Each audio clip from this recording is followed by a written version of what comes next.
ಹೊಸ ಕನ್ನಡ ವಾಹಿನಿಗೆ ಸ್ವಾಗತ. ಜೈನ ಮಂದಿರದಲ್ಲಿ ದಶಲಕ್ಷಣ ಲೋಪಿ.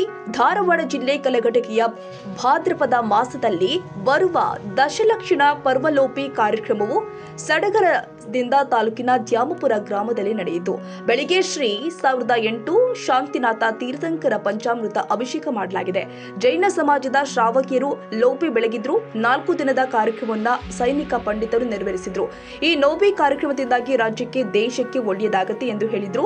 101 ನಮೋಕಾರ ಮಂತ್ರದೊಂದಿಗೆ ಭಗವಾನ್ ಶಾಂತಿನಾಥ ತೀರ್ಥಂಕರಿಗೆ ಹಣ್ಣು ಕಾಯಿ ಚೂರು ದೀಪ ಮೂಲಕ ಲೋಪಿ ಬೆಳೆಸಿದ್ರು. ಈ ಕಾರ್ಯಕ್ರಮದಲ್ಲಿ ಮಹಾದೇವಿ ಧಾರವಾಡ, ಸರೋಜಾ ಬಸ್ತಿ, ಅನುಸೂಯ ಧಾರವಾಡ, ಸಣ್ಮತಿ ಮಾಳಗಿ, ವಿಜಯಲಕ್ಷ್ಮಿ ಬಸ್ತಿ, ರಾಜಮತಿ ಪುಟ್ಟಣ್ಣನವರ್, ಭಾರತಿ ಬಸ್ತಿ ಸೇರಿ ಅನೇಕ ಜೈನ ಶ್ರಾವಕಿಯರು ಪೂಜಾ ಕಾರ್ಯಕ್ರಮದಲ್ಲಿ ಭಾಗವಹಿಸಿದ್ರು. ತಾಜಾ ಸುದ್ದಿಗಾಗಿ ಎಂಟಿವಿ ನ್ಯೂಸ್ 24x7 ಗೆ ಸಬ್ಸ್ಕ್ರೈಬ್ ಮಾಡಿ ಮತ್ತು ಬೆಲ್ ಐಕಾನ್ ಅನ್ನು ಒತ್ತಿ. ತಪ್ಪದೇ ಲಿಂಕ್ ಶೇರ್ ಮಾಡಿ.